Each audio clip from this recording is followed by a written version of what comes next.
can modulate its color using the light environment bounce modulation color. We have the light shadow mode. Now, by default, this is using modulated shadows. I'm not going to go too heavily into the different types of shadows here, but in short, light shadow normal or normal shadows are accurate, but they're very expensive. Modulated shadows are very good looking, though not as technically accurate. They're just a whole lot cheaper.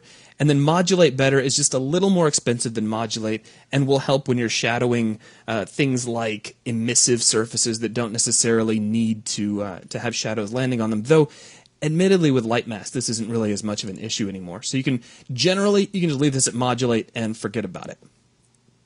Now, moving down through the other properties, another important one we have is use volumes way down here at the bottom. Now, use volumes is cool, though light mask, while it doesn't necessarily make it obsolete, it does make lighting volumes a little hard to see, and I'd like to show you how light volumes work. To do that, we've got a static mesh that I just put in here, so this would be a perfect example.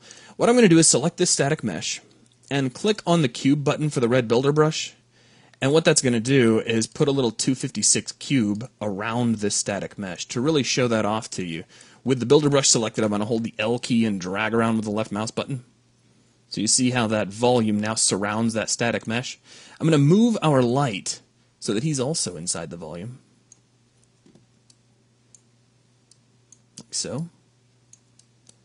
Now, I'm going to select our red builder brush, right-click, and add a light volume. And we'll get the builder brush out of the way so we can see the volume.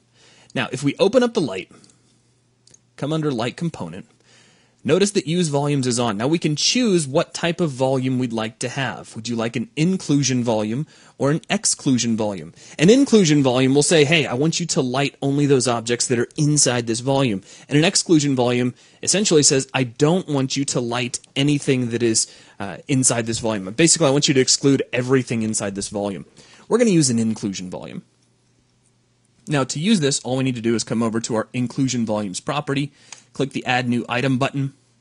Make sure we need to select our volume here, but if we do that, we're going to lose the property. So make sure you lock the Properties window, then select your volume, and then we can click the Use button, and that'll plug that in. Now, take a look at our result. It's already started to have an effect. Let me undo that little accidental movement that I made there.